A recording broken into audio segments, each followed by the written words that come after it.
Hello નમસ્કાર વિદ્યાર્થી મિત્રો, હું પાર્થ આપ સર્વેનું પક્ષીમાં ફિઝિક્સ ચેનલ ઉપર હાર્દિક સ્વાગત કરું છું. મિત્રો આજે આપણે સરસ મજાના હવે એક્ઝામ બહુ નજીક આવી રહી છે મિત્રો, તો બોર્ડ લેવલ એમસીક્યુ લઈને આવેલા છીએ.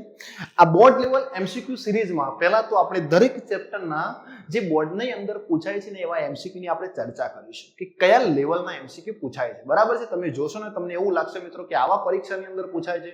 હા, એવા જ પ્રશ્નો આપણે આજે સોલ્વ કરવાના છીએ. તો બધા જ પેપર પેન ઓપન કરી અને જલ્દી નોટ કરતા રહેજો. બરાબર છે કે કયા લેવલ સુધીના બોર્ડના અંદર બોર્ડની એક્ઝામમાં પ્રશ્નો પૂછી શકાય એમસીક્યુઝ. બરાબર છે ને? સો ફર્સ્ટ ચેપ્ટર વિદ્યુત ભારો અને ક્ષેત્રો આપણે ચર્ચા કરીએ બોર્ડ લેવલ એમસીક્યુની. સો પહેલો જ પ્રશ્ન તમારી સ્ક્રીન ઉપર આ રહ્યો. ચલો જુઓ. બે બિંદુવત વિદ્યુત ભારોનો એકબીજાથી અમુક અંતરે ગોઠવતા તેમની વચ્ચે લાગતું વિદ્યુત બળ કેટલું છે? ફાઈ છે. ઓકે મિત્રો, બે વિદ્યુત ભાર છે, એ બે વિદ્યુત ભારને તમે અમુક અંતરે ગોઠવી દેશો. બરાબર છે? સમજો અહીંયાથી અમુક અંતરે ગોઠવી દો, એક અહીંયા અને એક બીજો અહીંયા. આ ક્યુ વિદ્યુત ભાર અને એક આ બીજો ક્યુ વિદ્યુત ભાર. આ બંને વચ્ચે લાગતું ફોર્સ કેટલું છે ભાઈ?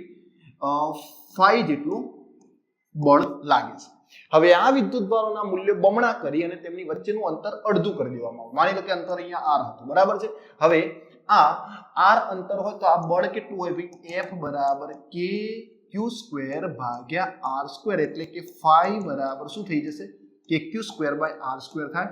હવે પ્રશ્ન એ છે કે મૂલ્ય બમણા કરો અને અંતર અડધું કરો તો નવું ફોર્સ કેટલું હોય? તો જુઓ અહીંયા મૂલ્યો અડધા કરી નાખો તો q/2 ચાર્જ અને બીજો પણ કેટલો? q/2 charge. બંને વચ્ચેનું અંતર કેટલું કરી નાખીએ આપણે? હવે અડધું કરી નાખીએ, r/2. તો નવું ફોર્સ કેટલું? તો નવું ફોર્સ F' બરાબર શું થશે? જુઓ અહીંયાથી F' બરાબર k q1 q2 ભાગ્યા અંતરનો વર્ગ એટલે r/2 હોલ સ્ક્વેર. આનું સાદુરૂપ આપીએ. સો F' is equal two k q square by 4 divided by r square by 4. Okay, r square by 4. હવે જુઓ અહીંયા કે q square by 4 r square by 4 આ બંનેને આપણે શું કરીએ? હવે f' is equal to શું લખાશે અહીંયાથી? 4 ઉપર જશે તો 4 ઉડી જવાના છે.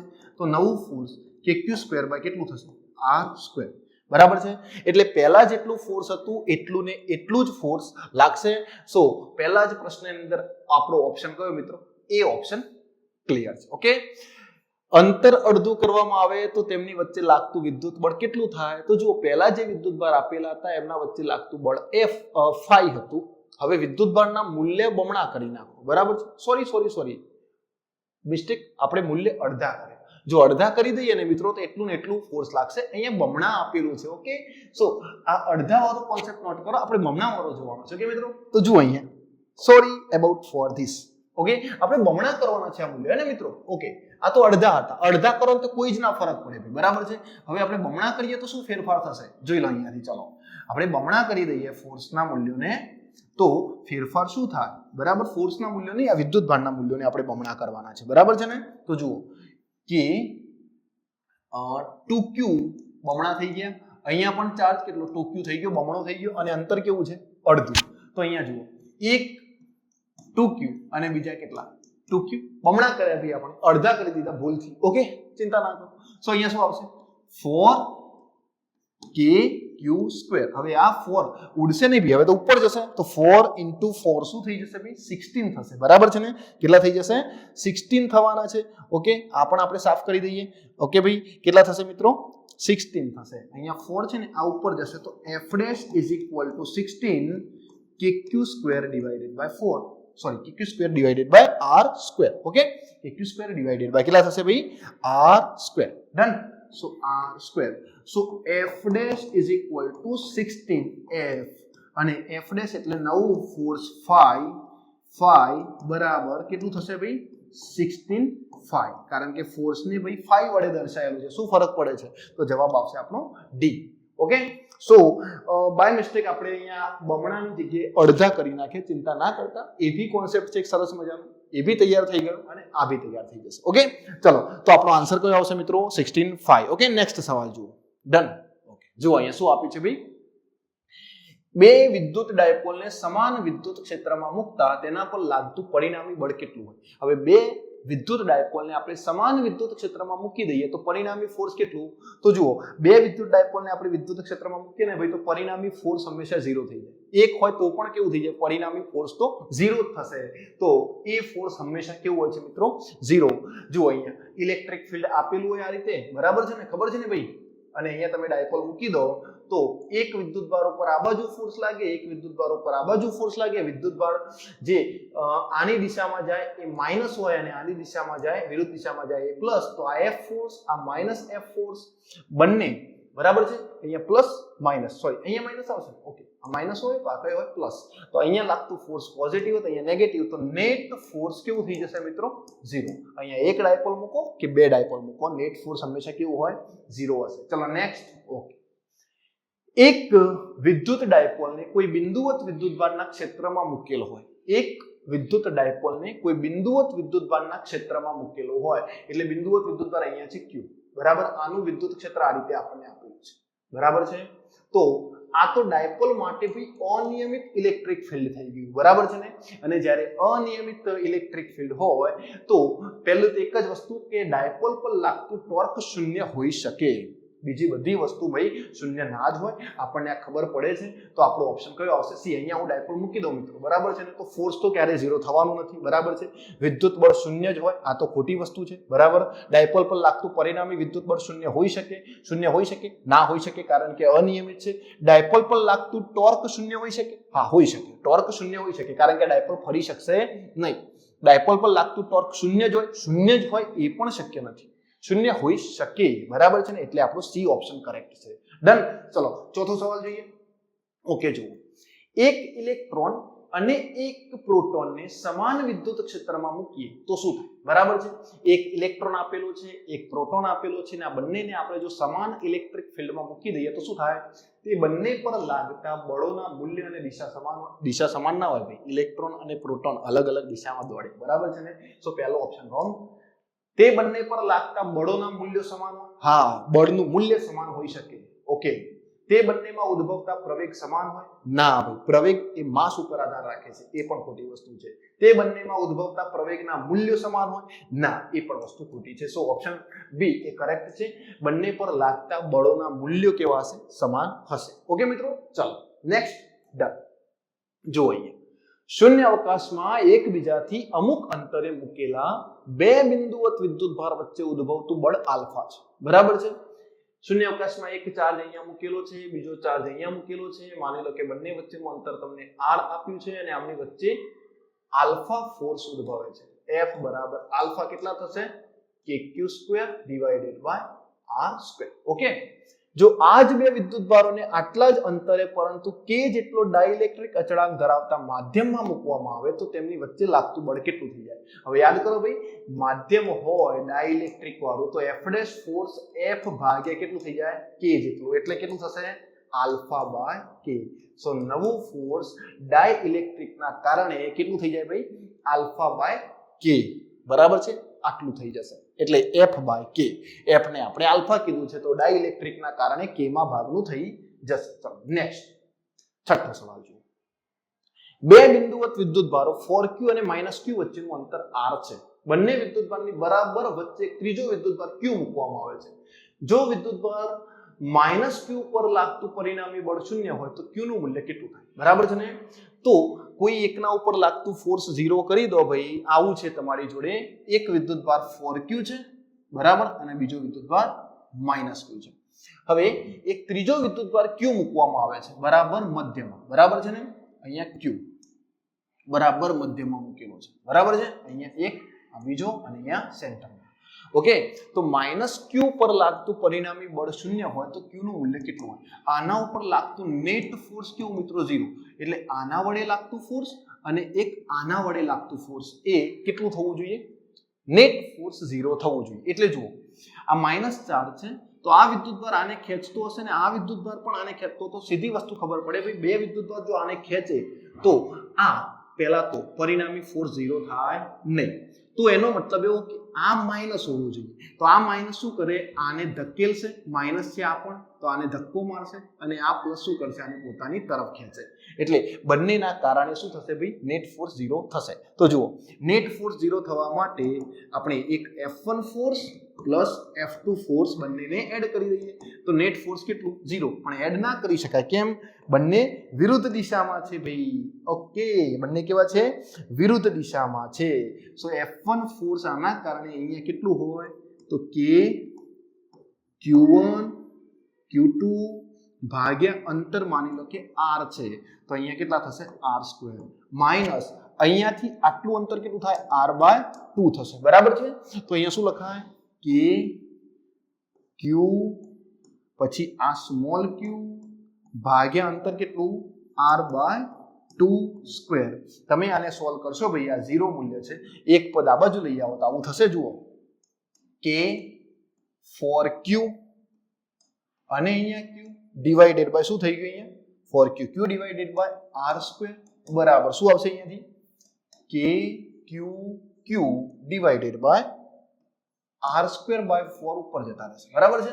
સો 4q ગયા, R² ગયા, q ગયા, k ગયા, તો q નું મૂલ્ય કેટલું, q.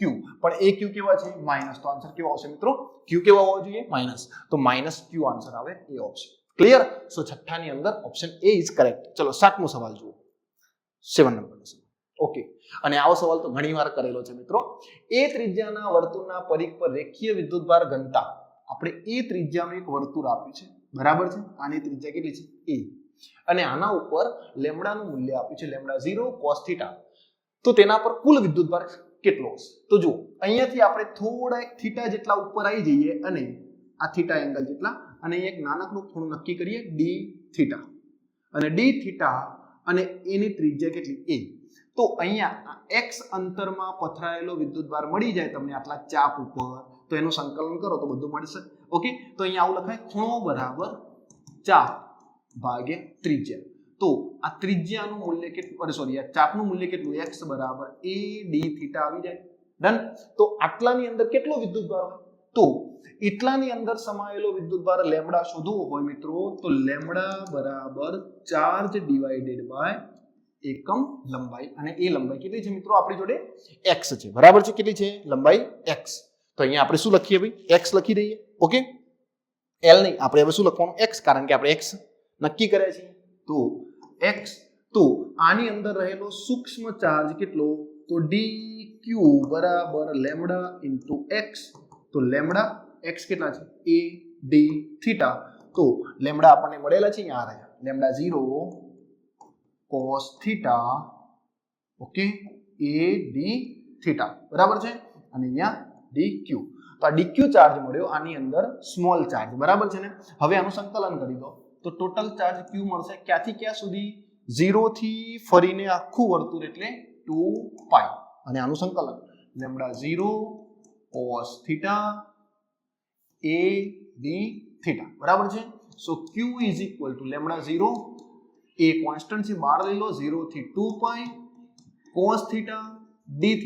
હવે cos θ d θ નું સંકલન 0 થી 2π ની વચ્ચે મિત્રો 0 થાય. cos નું સંકલન 0 થી 2π, જો અહીંયા યાદ છે ને, અહીંયાથી ચાલુ થાય cos નો ગ્રાફ. બરાબર છે. 0 થી 2π, ટોટલ એરિયા કેટલો, 0. તો ટોટલ ચાર્જ કેટલો, 0. સો આટલાનું સંકલન થશે મિત્રો 0. એટલા માટે ટોટલ ચાર્જ કેટલો થઈ જશે, 0. સો ઓપ્શન એ 7મા ની અંદર કરેક્ટ છે. ડન. ચાલો નેક્સ્ટ સવાલ જોઈએ. સોલ્યુશન જોડે જોડે લખતા રહેજો અથવા તો સ્ક્રીનશોટ કરતા રહેજો. ઓકે મિત્રો, ચાલો 8મો સવાલ જુઓ. સરસ મજાનો સવાલ છે 8મો. બરાબર છે. અહીંયા શું આપ્યું છે, ધાતુના બે સમાન ગોળાઓ a અને b પર સમાન વિદ્યુતભાર q છે. બે ગોળા આપેલા છે, એક ગોળો અહીંયા છે, બીજો ગોળો અહીંયા છે, બંને ઉપર સમાન વિદ્યુતભાર છે q જેટલો. ડન. આ બે ગોળાઓને એકબીજાથી r જેટલા અંતરે મૂકેલા છે. ઓકે, ત્યારે તેમની વચ્ચે લાગતું બળ F છે. તો F બરાબર kq² ભાગ્યા r², આટલું બળ લાગે છે. હવે આ ગોળાઓ જેવા એક ત્રીજા વિદ્યુતભાર રહિત ગોળા શ્રીનો A સાથે સ્પર્શ કરાવી છૂટો પાડવામાં આવે છે. ત્યારબાદ ગોળા C ને B સાથે સ્પર્શ કરાવીને છૂટો પાડવામાં આવે છે. બરાબર છે. તો હવે A અને B વચ્ચે ખાલી જગ્યા બળ લાગતું હશે. હવે A અને B વચ્ચે કેટલું બળ લાગે, એક ગોળો C લાવો. ચલો અહીંયા ક્યુ વિદ્યુતભાર છે, તો આ સી ગોળો જે છે એને આની સાથે તમે સ્પર્શ કરાવો તો અહીંયા વિદ્યુતભાર કેટલો થઈ જશે ભાઈ? નવો ચાર્જ કેટલો થઈ જશે? જુઓ, નવો ચાર્જ થશે અહીંયા Q/2 અને આના ઉપર પણ Q/2. હવે બીજી વાર આની સાથે સ્પર્શ કરાવો તો આની સાથે સ્પર્શ કરાવો તો ટોટલ ચાર્જ કેટલો? તો જુઓ, ટોટલ ચાર્જ Q/2 + Q અને પછી વેચાશે તો ભાગ્યા 2. તો હવે આ બંને ઉપર કુલ વિદ્યુતભાર કેટલો થઈ ગયો? જુઓ અહીંયાથી 2Q 3Q/4 થશે. તો આના ઉપર જે વિદ્યુતભાર આવશે હવે મિત્રો એ કેટલો હશે ખબર છે? જુઓ અહીંયા આવશે 3Q/4 અને આના ઉપર પણ કેટલો આવશે? 3Q/4. બરાબર છે. હવે આ બે વિદ્યુતભાર વચ્ચે A અને B વચ્ચે લાગતું ફોર્સ કેટલું? આ A ગોળો છે, આ B ગોળો છે. તે A ઉપર કેટલો ચાર્જ રહ્યો? હવે જુઓ, Q/2 અને B ઉપર કેટલો ચાર્જ રહ્યો? 3Q/4. બરાબર છે. હવે અંતરનો કોઈ ફેરફાર કરવાનો કીધો છે ભાઈ. ઓકે, બંને ગોળા વચ્ચેનું અંતર બદલાતું નથી. અંતર એનું એ છે આ. તો આ બંને વચ્ચે લાગતું ફોર્સ કેટલું? તો F = K Q1 Q/2 Q2 3Q/4 / R². બરાબર છે. સો F' નવું ફોર્સ K 3Q અને Q એટલે 3Q² / 8R². બરાબર છે. સો F' = 3/8 KQ² / R² અને KQ² / R² એટલે F. સો F' = 3/8F. આ આપણો આન્સર આવશે. બરાબર છે, 3/8F સી ઓપ્શન. બરાબર છે મિત્રો. ઓકે, સો 8મા નંબરનો સવાલ બહુ જબરજસ્ત અને મસ્ત સવાલ છે. ચલો નેક્સ્ટ જુઓ, અહીંયા બે બિંદુવત વિદ્યુતભારો Q અને 4Q ને એકબીજાથી 30 સેન્ટીમીટરના અંતરે મૂકેલા છે. ચલો મૂકી દઈએ. એક વિદ્યુતભાર કેટલો? Q અને બીજો વિદ્યુતભાર કેટલો છે મિત્રો? 4Q. ઓકે, બંનેને કેટલા સેન્ટીમીટરના અંતરે મૂકેલા છે? 30 સેન્ટીમીટર. એટલે R = 30 સેન્ટીમીટર આપેલા છે. તેમને જોડતી રેખા પર ખાલી જગ્યા અંતરના બિંદુએ વિદ્યુત ક્ષેત્રની તીવ્રતા 0 હશે. હવે આ બંનેને જોડતી જે રેખા છે એમાં વિદ્યુત ક્ષેત્ર કઈ જગ્યાએ 0 થશે મિત્રો? તો કઈ જગ્યાએ 0 થાય? બંને પ્લસ વિદ્યુતભાર હોય તો કોઈ નાના વિદ્યુતભારની બાજુમાં 0 થાય. આ x અંતર. તો આ x અંતર કેટલું હોય? તો આપણી જોડે મસ્ત સવાલ હતો અને આ મસ્ત સવાલ માટે બહુ જોરદાર ફોર્મ્યુલા હતું. x = બંને વિદ્યુતભાર વચ્ચેનું અંતર ભાગ્યા √n + 1. જો એક માઇનસ હોય તો -1. બરાબર. આ n એટલે શું ભાઈ? મોટો વિદ્યુતભાર ભાગ્યા નાનો વિદ્યુતભાર. તો x = r કેટલા આપેલા છે? 30 અને √n મોટો વિદ્યુતભાર 4Q. જુઓ n નું મૂલ્ય કેટલું ભાઈ? 4Q / Q એટલે Q ગયા તો n બરાબર કેટલા આવશે? 4 આવશે. સો n = 4 પછી +1. સો x = 30 ભાગ્યા કેટલા? 3 થઈ જાય √2. સો અહીંયા x બરાબર કેટલા આવશે? 10 સેન્ટીમીટર આવે. અહીંયાથી કેટલા આવ્યા? 10 સેન્ટીમીટર. નાના વિદ્યુતભારથી 10 સેન્ટીમીટર. 10 સેન્ટીમીટર વાળો કોઈ ઓપ્શન જ નથી. તો 4Q થી કેટલા થાય? આ 10 30 છે તો અહીંયા 20 સેન્ટીમીટર થશે. તો 4Q થી 20 સેન્ટીમીટર. 4Q વિદ્યુતભારથી 20 સેન્ટીમીટર દૂર. ઓકે, સો 4Q વિદ્યુતભારથી 20 સેન્ટીમીટર દૂર આપણો આન્સર થશે. ક્લિયર? ઓકે, સો 9મો બહુ જ જોરદાર સવાલ, મસ્ત સવાલ. ચલો 10મું જુઓ. માધ્યમની પરમિટિવિટીનું પારિમાણિક સૂત્ર મિત્રો બહુ જ બધી વાર કરેલું છે. સી ઓપ્શન આવશે. આ પ્રશ્ન તમારા ઉપર છોડું છું, એકવાર ટ્રાય કરી લેજો, બહુ મજા આવશે અને જોરદાર છે. આપણે ઘણી વાર કરેલો છે ભાઈ આ સવાલ. બરાબર છે ને? -1322. બરાબર છે. C option m-1 l-3 t2 q2. બરાબર છે. સો તમે સોલ્વ કરજો. બહુ બધી વાર આપણે સોલ્વ કર્યો છે ને, સિમ્પલ છે. આના પાસે ટાઈમ બગાડતા નથી. ચલો નેક્સ્ટ 11મો સવાલ જોઈએ. અરે 11 એક નીચે થઈ જાય, કોઈ વાંધો નહીં. ચલો આપણે તો સવાલથી મતલબ છે. શું આપે જુઓ, HCl અણુની વિદ્યુત ડાયપોલ મોમેન્ટ, HCl અણુની ડાયપોલ મોમેન્ટ P આપી છે કેટલી? 3.4 × 10⁻30 કુલમ × મીટર. આ અણુના બંને પરમાણુ પર સમાન મૂલ્યના વિજાતીય વિદ્યુતભાર છે. H અને Cl બંને સમાન વિદ્યુતભાર ધરાવે છે તેમ કલ્પીએ તો આ વિદ્યુતભારનું મૂલ્ય ખાલી જગ્યા હોય. બરાબર છે. અને પરમાણુ વચ્ચેનું અંતર 1 એંગસ્ટ્રોમ આપેલું છે. અંતર r કેટલા છે? 1 એંગસ્ટ્રોમ બરાબર કેટલા મીટર? 10⁻10 મીટર થાય. ઓકે, સો વિદ્યુતભાર શોધવાના છે તો આપણે આવું લખી શકીએ. બે વિદ્યુતભાર વચ્ચેનું અંતર તો P = 2a × Q અને r એટલે શું ભાઈ? 2a. બરાબર છે. બે વિદ્યુતભાર વચ્ચેનું અંતર. તો Q બરાબર શું લખાય? P / 2a તો p કેટલા છે 3.4 into 10 - 30 divided by 2a અંતર કેટલું છે 10 ની -10 મીટર તો અહીંયા q નું મૂલ્ય કેટલું થશે ભાઈ 3.4 into 10 -10 ઉપર જશે પ્લસ તો અહીંયા 10 - 20 કુલમ આટલા થશે 3.4 into 10 - 20 coulomb B option correct થશે ભાઈ 11 માની અંદર સવાલ જે સોલ્વ કર્યો એનો આન્સર કયો છે મિત્રો બી ઓકે સો નોટ કરી લેશો અને જઈએ નેક્સ્ટ 12 નંબર સમજો 12 નંબર માં શું કીધું છે ભાઈ 1 મિનિટ વિડિયો ચાલુ છે ને ઓકે ડન ચલો 12 નંબર જુઓ અહીંયા શું આપ્યું છે 100 ન્યૂટન પર કુલમનું વિદ્યુત ક્ષેત્ર ઇલેક્ટ્રિક ફિલ્ડ E બરાબર 100 ન્યૂટન પર કુલમ z દિશાના અસ્તિત્વમાં છે z દિશામાં આપ્યું છે તો આ વિદ્યુત ક્ષેત્રનું xy સમતલમાં મૂકેલ 10 સેન્ટીમીટરની બાજુવાળા ચોરસમાંથી પસાર થતું ફ્લક્સ કેટલું હોય બરાબર છે ને સમજો અહીંયા આપણને એક આવું આપ્યું છે xyz સમતલ બરાબર ધ્યાન આપજો આ x આ y અને z હવે ઇલેક્ટ્રિક ફિલ્ડ જે છે ને ભાઈ એ z દિશામાં અસ્તિત્વ ધરાવે છે એટલે ઇલેક્ટ્રિક ફિલ્ડ આ દિશામાં છે આ ઇલેક્ટ્રિક ફિલ્ડ આપ્યું છે z એટલે ઇલેક્ટ્રિક ફિલ્ડ જે છે એ કેટલું છે ખબર છે 100 ન્યૂટન પર કુલમ k કેપ બરાબર છે ઓકે અને આપણને કીધું છે કે xy સમતલમાં આપણે એક પૃષ્ઠ મૂકી દઈએ બરાબર છે ને અહીંયા આપણે શું કરીએ ભાઈ એક પૃષ્ઠ મૂકી દઈએ ડન ઓકે તો આનો ક્ષેત્રફળ સદિશ પણ કઈ દિશામાં k કેપ દિશામાં હશે a સદિશ એરિયા વેક્ટર તો બંને વચ્ચે જુઓ ઇલેક્ટ્રિક ફિલ્ડ અને ક્ષેત્રફળ સદિશ વચ્ચે ખૂણો કેટલો મિત્રો 0 ડિગ્રી તો આમાંથી પસાર થતું ફ્લક્સ કેટલું હોય બરાબર છે ને તો આમાંથી પસાર થતું ફ્લક્સ શોધવું હોય તો ફ્લક્સ phi બરાબર ea cos 0 તો ea લખાય ઇલેક્ટ્રિક ફિલ્ડ કેટલું 100 ઇન્ટુ એરિયા આનો ક્ષેત્રફળ જુઓ 10 સેન્ટીમીટરની બાજુ છે તો 10 સેન્ટીમીટરના મીટર કેટલા 0.1 બરાબર છે તો 0.1 અથવા તો આપણે આવું લખી શકીએ 10 ગુણ્યા 10 ની -2 મીટર તો ક્ષેત્રફળ શોધવું હોય તો a બરાબર લંબાઈનો વર્ગ એટલે 10 નો વર્ગ 100 ઇન્ટુ 10⁻⁴ મીટર શું થશે આ એરિયા થઈ ગયો તો આ એરિયા થશે અહીંયા મૂકી દઈએ આપણે 100 ગુણ્યા 10 ની -4 તો જવાબ શું આવશે ભાઈ 1 10⁻⁴ so 1 ન્યૂટન મીટર સ્ક્વેર પર કુલમ so ફ્લક્સ phi એ ઓપ્શન આપણો કરેક્ટ બનશે 1.0 ન્યૂટન મીટર સ્ક્વેર પર કુલમ બરાબર છે સો બહુ જોરદાર સવાલ છે એકવાર જોઈ લેજો બહુ મસ્ત છે અને આ પરીક્ષામાં પૂછાય એવો સવાલ છે બધા જ પ્રશ્નો પરીક્ષામાં લેવલ અહીંયા લખ્યું છે ને બોર્ડ લેવલ એમસીક્યુ ચેપ્ટર 1 તો આ લેવલ વાળા પ્રશ્નો છે એક્ઝામ લેવલ વાળા બરાબર છે ઓકે ચલો સમજો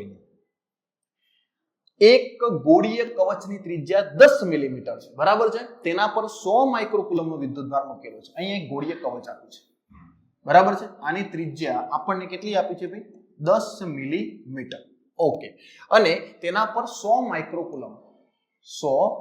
માઇક્રોકુલમનો વિદ્યુતભાર મૂકેલો છે તો આ કવચના કેન્દ્ર પર અહીંયા કવચના કેન્દ્ર ઉપર જો હું q બરાબર 10 માઇક્રોકુલમનો વિદ્યુતભાર મૂકવામાં આવે તો તેના પર લાગતું વિદ્યુત બળ કેટલું બહુ મસ્ત સવાલ કોન્સેપ્ચ્યુઅલ સવાલ તો જુઓ અહીંયા જ્યારે આના કેન્દ્રમાં વિદ્યુતભાર મૂકો ત્યારે આ બહાર જે કવચ છે ને ભાઈ એના કારણે કવચની અંદર વિદ્યુત ક્ષેત્ર છે ને ભાઈ અંદર ઇનસાઇડ વિદ્યુત ક્ષેત્ર કેટલું હોય 0 હવે વિદ્યુત ક્ષેત્ર 0 હોય તો F બરાબર QE તો અંદર રહેલા વિદ્યુતભાર ઉપર લાગતું ફોર્સ પણ કેટલું હોય 0 છે ક્લિયર સો અંદર વિદ્યુત ક્ષેત્ર ના હોય ભાઈ સુવાહક કવચની અંદર એટલા માટે અહીંયા ઇલેક્ટ્રિક ફોર્સ 0 થયું એટલે ફોર્સ પણ કેવું થઈ ગયું 0 થયું ઓકે ચલો જવા દઈએ આગળ સો 14 નંબરનો સવાલ જુઓ અહીંયા શું આપ્યું છે કોઈ બંધ પૃષ્ઠ વડે ઘેરાતો વિદ્યુતભાર 10 માઇક્રોકુલમ હોય કોઈ બંધ પૃષ્ઠ વડે ઘેરાયેલો વિદ્યુતભાર કેટલો ભાઈ 10 માઇક્રોકુલમ બરાબર છે અને આ પૃષ્ઠ સાથે સંકળાયેલ ફ્લક્સનું મૂલ્ય phi છે અહીંયાથી જે બહાર આવે છે ફ્લક્સ એ કેટલું છે phi આપેલું છે બરાબર કેટલું છે ખબર નથી હવે આ જ પૃષ્ઠની અંદર બીજો એક વિદ્યુતભાર મૂકી દઈએ -10 માઇક્રોકુલમ બરાબર છે દાખલ કરવામાં આવે તો હવે આ પૃષ્ઠ સાથે સંકળાયેલ ફ્લક્સ કેટલું તો પૃષ્ઠની અંદર કુલ વિદ્યુતભાર કેટલું થઈ ગયું ભાઈ 0 તો ફ્લક્સ કેટલું Q by એપ્સિલોન 0 તો ફ્લક્સ પણ કેટલું 0 તો આન્સર શું 0 ક્લિયર સો જોરદાર સવાલ 14મા ની અંદર આન્સર આવશે મિત્રો 0 ઓકે અંદર ટોટલ ચાર્જ 0 થઈ ગયો આ જોઈ લો ટોટલ ચાર્જ 0 તો ફ્લક્સ પણ 0 0 0 ઓકે ચલો 15 નંબર સમજો ધ્યાન આપજો જોરદાર સવાલ છે કોઈ એક ગોળાના કેન્દ્ર પર એક વિદ્યુત ડાયપોલ મૂકવામાં આવે છે ગોળાના કેન્દ્ર ઉપર આપણી જોડે આ ગોળો છે અને આના કેન્દ્ર ઉપર શું કરી દઈએ આપણે ડાયપોલ મૂકી દઈએ એક પ્લસ q વિદ્યુતભાર હોય અને એક માઈનસ q વિદ્યુતભાર હોય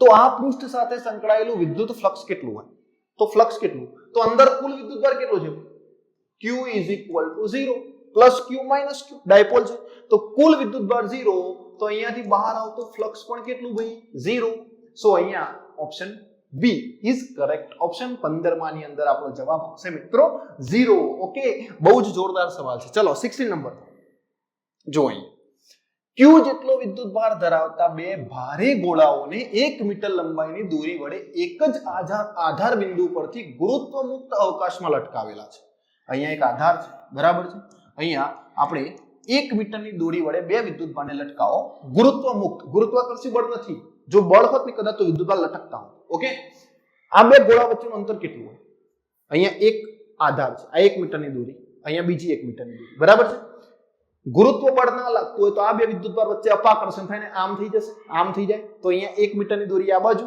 1 મીટરની દોરી આ બાજુ તો બે વિદ્યુતભાર વચ્ચે અંતર કેટલું જુઓ અહીંયા બે વિદ્યુતભાર જે લટકાવવામાં આવે છે ભાઈ એ આ રીતે છે સમજો એક ચાર્જ અહીંયા બરાબર છે અને બીજો એક ચાર્જ અહીંયા આની લંબાઈ 1 મીટર આની લંબાઈ 1 મીટર અહીંયા g નું મૂલ્ય જો 0 કરી દેવામાં આવે ગુરુત્વ મુક્ત અવકાશ કરી દેવામાં આવે તો આ બે વિદ્યુતભાર જે છે એ એક ભાગીને અહીંયા આવી જશે અને બીજો પણ ભાગીને અહીંયા આવી જશે તો આ 1 મીટર હતા તો આ ટોટલ કેટલા મીટર થઈ ગયું હવે અંતર 2 મીટર બરાબર છે અહીંયા q અંતર કેટલું થઈ ગયું 2 મીટર સી ઓપ્શન 16મા ની અંદર સી ઓપ્શન કરેક્ટ રહેશે બરાબર છે મિત્રો પડી ખબર ઓકે સો આ ગુરુત્વ મુક્ત અવકાશમાં g નું મૂલ્ય 0 હોય g નું મૂલ્ય 0 હોય એટલે mg ફોર્સ ના લાગે એટલે વિદ્યુતભાર દૂર ભાગે ઓકે ચલો 17 જો એક સાથ કયા નશામાં કર્યું છે ખબર નથી જો એક બિંદુવત વિદ્યુતભાર q કોઈ એક બિંદુ p પાસે મૂકેલો છે બરાબર સમજો અહીંયા એક બિંદુવત વિદ્યુતભાર q કોઈ એક બિંદુ p પાસે મૂકેલો છે p બિંદુ નજીક એક બંધ પૃષ્ઠ મૂક્યું છે તો આ પૃષ્ઠમાંથી પસાર થતું ફ્લક્સ કેટલું અહીંયા p બિંદુ પાસે આપણે કોઈ q વિદ્યુતભાર મૂકી દઈએ અને p બિંદુની નજીક એક બંધ પૃષ્ઠ મૂકી દઈએ આ રીતે બંધ પૃષ્ઠ મૂક્યું તો આ પૃષ્ઠમાંથી પસાર થતું ફ્લક્સ કેટલું હોય મિત્રો તો જુઓ જેટલું ઇલેક્ટ્રિક ફિલ્ડ અંદર જશે એટલું જ ઇલેક્ટ્રિક ફિલ્ડ બહાર આવી જશે ગોસનો નિયમ શું કહે છે ભાઈ તો ફ્લક્સ શોધવું હોય તો q વિદ્યુતભાર અંદર હોવો જોઈએ તો મળે અંદર તો કોઈ ચાર્જ જ નથી તો ફ્લક્સ કેટલું હોય ભાઈ 0 આ અંદર જતું ફિલ્ડ અને અહીંયાથી બહાર આવતું ફિલ્ડ બંને સમાન છે તો અહીંયા મળતું ફ્લક્સ કેટલું હોય ભાઈ 0 હોય 0 17મા ની અંદર ડી ઓપ્શન આપણું કરેક્ટ બનશે ઓકે મિત્રો ચલો નેક્સ્ટ જોઈએ 18 જુઓ અહીંયા n બાજુવાળા એક નિયમિત બહુકોણના 18 નંબર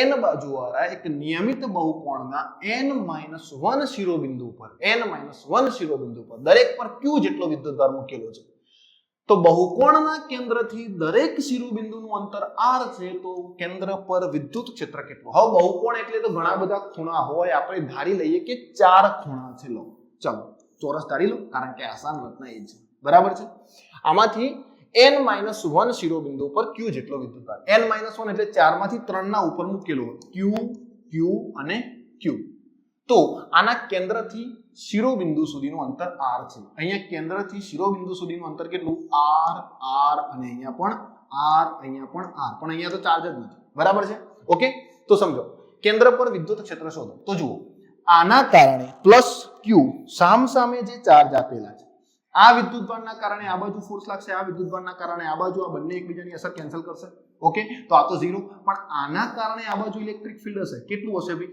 તો આ અંતર તો k q ભાગ્યા r સ્ક્વેર e બરાબર કેટલું કે q ભાગ્યા r સ્ક્વેર e બરાબર એ ઓપ્શન કે q ભાગ્યા r સ્ક્વેર સિમ્પલ આ બધી શું કામ માથાકૂટ ભાઈ કઈ કામનું નથી આપણને આ કોન્સેપ્ટ ખબર હોવી જોઈએ ઓકે ચલો 19 નંબરનો સવાલ જોઈએ શું આપ્યું છે 2q અને -q વિદ્યુત ભાર ધરાવતા ધાતુના બે સમાન ગોળાઓને એકબીજાથી અમુક અંતરે મૂકતા તેમની વચ્ચે F બળ લાગે છે. બહુ બધા સવાલ છે સાલા આવા તો, બરાબર છે? જુઓ અહીંયા કરી દઈએ સોલ્વ. ચલો, એક ગોળો છે 2q વિદ્યુત ભાર વાળો અને બીજો એક ગોળો છે -q વિદ્યુત ભાર વાળો. આ બંનેને અમુક અંતરે મૂકી દીધા છે, અમુક અંતર r. આમની વચ્ચે ફોર્સ લાગે છે F.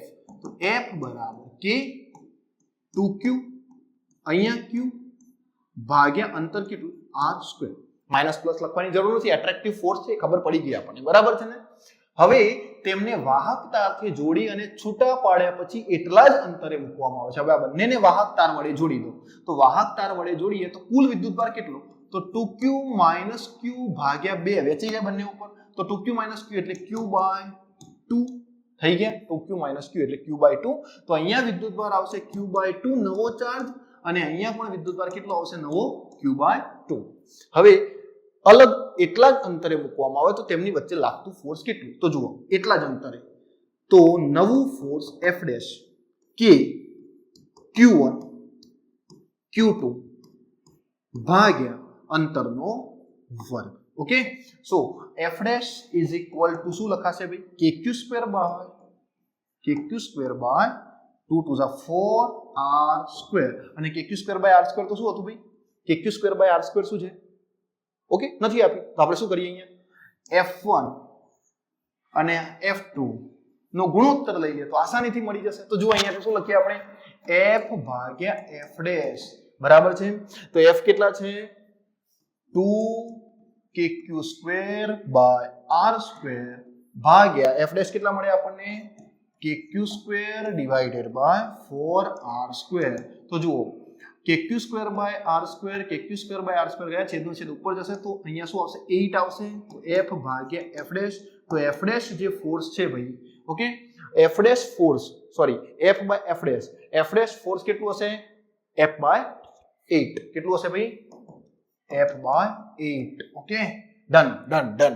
F by 8 D option બરાબર છે. 19 માની અંદર ઓપ્શન ડી કરેક્ટ થશે. પ્રશ્ન વાંચજો, ફરીથી એકવાર સોલ્વ કરવાનો ટ્રાય કરજો મિત્રો. ઓકે, બહુ ઈઝી સવાલ છે. ચલો 20મો સવાલ જુઓ. શું આપ્યું છે? એક કુલંબ વિદ્યુત ભારમાંથી બહાર નીકળતી વિદ્યુત ભારની વિદ્યુત ક્ષેત્ર રેખાઓની સંખ્યા કેટલી હોય? એક કુલંબ વિદ્યુત ભાર, તો એક કુલંબ વિદ્યુત ભાર q બરાબર 1 કુલંબ આપ્યો હોય અને વિદ્યુત ક્ષેત્ર રેખાની સંખ્યા એટલે ફ્લક્સ તો q/ε0. સો આપણને q નું મૂલ્ય 1 કુલંબ આપેલું છે. ε0 મિત્રો આપણને ખબર હોવી જોઈએ, બરાબર છે? ε0 1 કુલંબ ડિવાઇડેડ બાય 8.85 ગુણ્યા 10⁻12. તો ફ્લક્સ કેટલું હશે ભાઈ? આનું તમે સાદું રૂપ આપશો 1/8.85, સો 1.13 into 10⁻11 આટલો આન્સર આવશે, બરાબર છે? બીજો તો કોઈ બને 9 તો ક્યાંથી થાય ભાઈ? 2 પણ નહીં મેળ પડે, અનંત તો હોય જ નહીં. સો આટલો ઓપ્શન આવશે આપણો સી, 1.13 ગુણ્યા 10⁻11, બરાબર છે? ચલો નેક્સ્ટ સવાલ જોઈએ, 21મો. ઓકે, કોઈ એક પ્રક્રિયા દ્વારા ધાતુની તટસ્થ પ્લેટમાંથી 10⁻19 ઇલેક્ટ્રોનને દૂર કરવામાં આવે છે. તો ધાતુની પ્લેટ પરનો વિદ્યુતભાર કેટલો? હવે ઇલેક્ટ્રોન દૂર કરીએ તો પ્લસ વિદ્યુતભાર બાકી વધે, તો આમાંથી પ્લસ આન્સર આવશે. પણ એક જ માઇનસ છે તો 3 પ્લસ છે તો હોદવું તો પડશે. તો અહીંયા આવું લખાય q બરાબર ne. Okay, number of electron કેટલા છે? n 10⁻19. e નું મૂલ્ય 1.6 ગુણ્યા 10⁻19 પ્લસ 19 -19 ગયા તો q બરાબર 1.6 કુલંબ, બરાબર છે? સો 1.6 કુલંબ પ્લસ આવશે ભાઈ આન્સર. કેમ પ્લસ આવશે? કારણ કે ઇલેક્ટ્રોન દૂર કરો તમે તો વધે શું? પોઝિટિવ ચાર્જ વધશે. ઓકે, સો આપણો બી ઓપ્શન કરેક્ટ છે. ચલો 22 નંબરનો સવાલ જોઈએ. ઓકે, સમઘનના કેન્દ્ર પર વિદ્યુતભાર q મૂકેલો છે. સમઘનનું કેન્દ્ર, એક સમઘન લઈ લો. ચલો આ રીતે સરસ મજાનું સમઘન બનાવીએ. Okay, clear, done. અને આના કેન્દ્ર ઉપર કોઈ ચાર્જ મૂકી દઈએ q. તો સમઘનના કોઈ એક પૃષ્ઠ સાથે સંકળાયેલું ફ્લક્સ કેટલું? કોઈ એક પૃષ્ઠ સાથે, આ માની લો ને, આ કોઈ એક છે. આખા ઘનમાંથી બહાર આવતું ફ્લક્સ કેટલું হবে ખબર છે? કુલ ફ્લક્સ કેટલું? q/ε0. પણ એક જ કીધું હોય તો આ તો છઠ્ઠો ભાગ થયો. કયો ભાગ થયો? છઠ્ઠો. તો ફ્લક્સ phi બરાબર q ડિવાઇડેડ બાય 6ε0. તો આટલું ફ્લક્સ હશે. ફ્લક્સ phi બરાબર q divided by 6ε0. D option આવશે મિત્રો 22 માની અંદર. હા 22 ની અંદર ડી ઓપ્શન હે ને 6 નંબરનો પાર્ટ. સો 22 માં ડી. ક્યુ બાય કોઈ એક પૃષ્ઠ સાથે સંકળાયેલો વિદ્યુત ફ્લક્સ તો કોઈ એકને સાથે સંકળાયેલું છઠ્ઠા ભાગનું હશે. બરાબર છે. સો ક્યુ બાય 6 એપ્સિલોન 0. આખું કીધું હોત તો સમઘનના આખા કદમાંથી આખા સમઘનમાંથી નીકળતું ફ્લક્સ ક્યુ બાય એપ્સિલોન 0. ચલો 23. ઓકે, જુઓ અહીંયા એમ દળના પ્રવાહીના બુંદ પર વિદ્યુત ભાર ક્યુ છે. હવે આ બુંદને સંતુલિત કરવા માટે વિદ્યુત ક્ષેત્ર એ નું મૂલ્ય કેટલું હોવું જોઈએ? તો જુઓ અહીંયા બુંદ છે, આની નીચેની બાજુ કયું ફોર્સ લાગતું હોય? mg. તો આના ઉપર આને સંતુલિત કરવું હોય તો ઇલેક્ટ્રિક ફોર્સ લગાવવું પડે. F બરાબર કેટલું? QE જેટલું. આ બંને સમાન થાય તો આપણને આ સમાન થાય તો સંતુલિત અવસ્થામાં આવી જશે. તો અહીંયા આવું લખીએ QE બરાબર mg. આપણે શોધવાનું શું છે? E નું મૂલ્ય. તો E ને કરતા બનાવો તો શું આવશે ભાઈ? mg by q. Electric field E બરાબર કેટલું હોવું જોઈએ? mg by q. પડી ગઈ ખબર? So 23 A option is correct option. ચલો 24 જુઓ અહીં આકૃતિ આપી છે જોરદાર કડક એકદમ. બરાબર છે. શું કીધું છે? આકૃતિમાં દર્શાવેલ બંધ પૃષ્ઠ સાથે સંકળાયેલું વિદ્યુત ફ્લક્સ કેટલું? બંધ પૃષ્ઠ સાથે અંદર કેટલો ચાર્જ છે? અહીંયા પ્લસ q છે અને આ માઇનસ q છે. તો ટોટલ વિદ્યુત ભાર કેટલું છે ભાઈ? q બરાબર 0. તો આની સાથે સંકળાયેલું ફ્લક્સ કેટલું હોય? ફ્લક્સ phi બરાબર q inside by epsilon 0. Inside charge 0 છે તો ફ્લક્સ પણ કેટલું થઈ જશે? 0. સો ડી ઓપ્શન આપણો કરેક્ટ થશે. C okay sorry D option આપણો કેવો કરેક્ટ થશે. ઓકે ચલો નેક્સ્ટ સવાલ જો શું આપી છે? ઓકે આકૃતિમાં દર્શાવ્યા મુજબ એક છેડેથી ખુલ્લા નળાકારના ખુલ્લા છેડે કેન્દ્ર પર કયો વિદ્યુત ભાર મૂકેલો છે? આ રીતે એક નળાકાર આપે છે. બરાબર છે. ઓકે અહીંયા કોઈ એક ક્યુ વિદ્યુત ભાર મૂકેલો છે. અરે અહીંયા કોઈ એક ક્યુ વિદ્યુત ભાર મૂકેલો છે. તો આ નળાકારના પૃષ્ઠમાંથી પસાર થતું ફ્લક્સ શોધો. અડધો નળાકાર છે ભાઈ. કદાચ આવો આખો નળાકાર આપ્યો હોત આપણને, આ રીતે આખો નળાકાર આપ્યો હોત તો આખા નળાકારનું ફ્લક્સ કેટલું હોત? કુલ ફ્લક્સ કેટલું હોત? કુલ ફ્લક્સ કેટલું હોત? તો q ડિવાઇડેડ બાય એપ્સિલોન 0. આપણને તો આટલો અડધો જ કીધો છે ભાઈ. તો અડધામાંથી બહાર આવતું ફ્લક્સ કેટલું? આનું અડધું. phi બરાબર q બાય 2 એપ્સિલોન 0. બરાબર છે. સો આવો ઓપ્શન કયો છે આપણો? q by 2 epsilon 0. C option correct છે. ઓકે મિત્રો, સો આપણે બહુ જ સરસ મજાના 25 સવાલ બોર્ડ લેવલ MCQ કર્યા છે મિત્રો. પ્રેક્ટિસ કરી લેજો. પરીક્ષાની અંદર આ લેવલના પ્રશ્નો બહુ પૂછાતા હોય છે. બરાબર છે.